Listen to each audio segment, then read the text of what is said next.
మిత్రులందరికీ నమస్కారం. ఈరోజు మనం నేర్చుకుంటున్నది ఈఎఫ్టీ. మనం ఎక్కువగా ఈఎఫ్టీ అనే పదాన్ని వాడుతున్నాం. అసలు ఈఎఫ్టీ అంటే ఏమిటి? Emotional freedom technique. ఈ ఈఎఫ్టీని ఇటు China acupuncture therapy plus modern psychology ఈ రెండిటిని కలుపుతూ మనం చేస్తున్న టెక్నిక్ ఇది. దీనివల్ల మానసిక సమస్యలు, ఇటు శారీరక సమస్యలు 2 కూడా తగ్గిపోతాయి. ఈ ఈఎఫ్టీలో ఫర్ ఎగ్జాంపుల్ హార్మోన్స్ ఇంబాలెన్స్ ఉంది, తగ్గుతుంది. స్ట్రెస్, యాంగ్జైటీ, కోపము, చికాకు ఇలాంటి అనేక సమస్యలు తగ్గించుకోవచ్చు. అలాగే physical pains, for example post operation pains, అలాగే బాడీలో వచ్చే పెయిన్స్ వీటిని కూడా ఈజీగా తగ్గించుకోవచ్చు. అలా తగ్గించుకుంటూ శారీరకంగా, మానసికంగా ప్రశాంతంగా ఉండొచ్చు. మనకు అనేక సమస్యలు ఉండొచ్చు. అది శారీరకంగా ఉన్నా, మానసికంగా ఉన్నప్పటికీ ఫస్ట్ ఆ ప్రాబ్లమ్‌ని ఫేస్ చేసుకుంటున్న మనం ఈ ఈఎఫ్టీ చేయడం ద్వారా దాదాపు సమస్యలో ఎంతో కొంత శాతం తగ్గుతుంది. కొంతమందికి 40% తగ్గొచ్చు, కొంతమందికి 50% తగ్గొచ్చు, కొంతమందికి పూర్తిగా తగ్గిపోవచ్చు. అలాంటి ఈఎఫ్టీ అసలు ఎలా వర్క్ చేస్తుంది అనేది ఒక వీడియోలో చూద్దాం. ఇప్పుడు మనం చూపిస్తున్న వ్యక్తి తను ఒక పెరాలసిస్ పేషెంట్. కానీ ఆ పేషెంట్ ఈఎఫ్టీ చేసిన తర్వాత తన పరిస్థితి ఎలా ఉందో ఈ వీడియోలో చూద్దాం. పేరేంటమ్మా? నా పేరు మానస. తన పేరు? ఆయన పేరు రాజ్ కుమార్. ఎలా ఉండే తను ముందు? ఎట్లుండేనంటే ఫస్ట్ లేవలేని పరిస్థితి. నేనే మంచం మీదకి వెళ్ళి లేపేదాన్ని, నా భుజం మీద చేసుకొని నడిపించేదాన్ని. అంటే మంచిగా లేని చేతులు ఇటు వేసుకునేదాన్ని, కాళ్ళు నా కాలు పైన పెట్టి నడిపించుకుంటూ వెళ్ళేదాన్ని. ఓకే. తర్వాత కొంచెం కట్టె పట్టుకోవడం స్టార్ట్ చేసిండు. తర్వాత మీ దయ వల్ల వితౌట్ కట్టే నడుస్తున్నారు.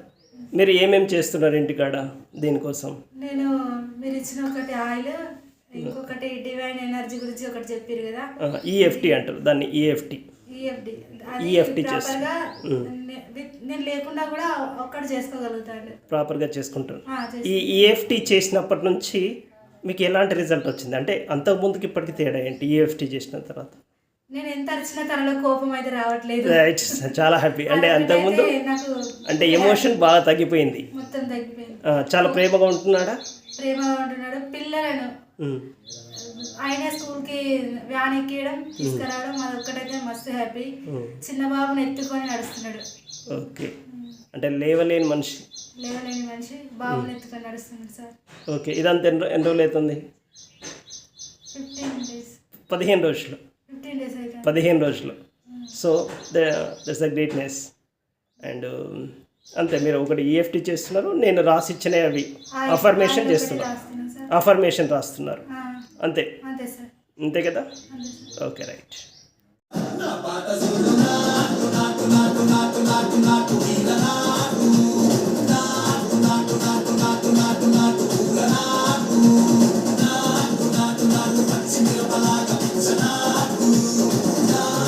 ఇప్పుడు మీరు వీడియో చూశారు కదా, ఆ వీడియోలో ఉన్న వ్యక్తి లేవలేని పరిస్థితిలో నుంచి ఎలా డ్యాన్స్ చేస్తున్నాడు. దీనికి ఉపయోగించిన టెక్నిక్స్ ఒకటి ఈఎఫ్టీ, రెండోది విజువలైజేషన్, హోపోనోపోనో ఇలాంటి టెక్నిక్స్ యూజ్ చేస్తూ వితౌట్ మెడికేషన్ ఆ పేషెంట్ తిరిగి రికవర్ కాగలిగాడు. ఇది అనేక విషయాల్లో ఈ ఈఎఫ్టీ ఉపయోగపడుతుంది. ఇప్పుడు ఆ ఈఎఫ్టీని ఎలా చేయాలో చూద్దాం. ఈ ఈఎఫ్టీని ఎలా చేయాలో ఇప్పుడు నేర్చుకుందాం. మేము పెడుతున్న ఎఫర్ట్ మీకు నచ్చితే లైక్ చేయండి, ఇది మరింత మందికి చేరవేయబడుతుంది. అలాగే సబ్స్క్రైబ్ చేసుకోండి. మీ ఫ్రెండ్స్కి ఎవరైతే ఈ సమస్యలు ఉన్నాయో వాళ్ళకి షేర్ చేయడం ద్వారా మీరు వాళ్ళకి హెల్ప్ చేసిన వాళ్ళు అవుతారు. ఇప్పుడు చూడండి, మనం ఈఎఫ్టీలో ఒక 9 పాయింట్స్ ట్యాప్ చేస్తుంటాం. ఈ ట్యాప్ చేసే క్రమంలో వాడే పదాలు అనేది డిఫరెంట్గా ఉంటాయి. వీటిని బట్టి ఒక్కొక్క డిసీజ్కి, ఒక్కొక్క ప్రాబ్లంకి ఒక్కొక్క రకంగా ఉంటుంది. ఒక్కొక్క ప్రాబ్లంకి ఒక్కొక్క వీడియో చేస్తూ వెళ్తుంటాను, మీరు పరిశీలిస్తూ ఉండండి. ఇక ఫస్ట్ ఈఎఫ్టీ చేయడంలో ఫస్ట్ పాయింట్ కరెక్ట్ చూప్ పాయింట్. ఇక్కడ ట్యాప్ చేస్తుంటాం ఫస్ట్. దీన్ని కరెక్ట్ చూప్ పాయింట్ అంటారు. ఇక్కడ మన ప్రాబ్లం అంతా చెప్పుకుంటాం. ఇది కరెక్ట్ చూప్ పాయింట్. ఇది మొత్తంలో ఒకేసారి ట్యాప్ చేస్తాం.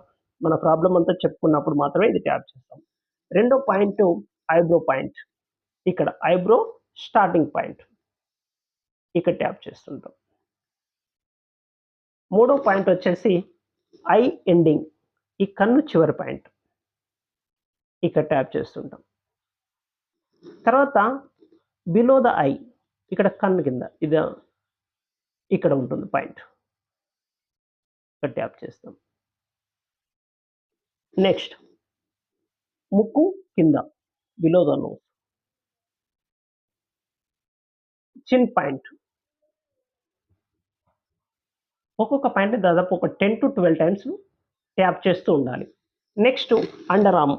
ఇలా హ్యాండ్ మనం పెడితే దీని కింద ఇక్కడ మీరు క్లియర్గా చూడొచ్చు. దీన్ని ఇక్కడ ఉంటుంది ఈ పాయింట్. Next collar bone. ఈ కాలర్ బోన్ ఉంటుంది కదా, ఈ బోన్ స్టార్టింగ్ ఇక్కడ పెయిన్ ఉంటుంది చాలా మందికి. ఇక్కడ ట్యాప్ చేస్తుంటాం. Next top of the head. ఈ హెడ్ పైన ట్యాప్ చేస్తుంటాం. ఇలా ఒక 5-6 టైమ్స్ మిడిల్లో ట్యాప్ చేసినాక ఇలా చుట్టూరా ట్యాప్ చేయాల్సి ఉంటుంది. ఇది ఒక సర్కిల్ అయిపోయింది. ఇలా 12 సర్కిళ్ళు కానీ 10 సర్కిళ్ళు కానీ చేస్తాం. చేయడం ద్వారా మంచి ఎఫెక్టివ్ రిజల్ట్ ఉంటుంది.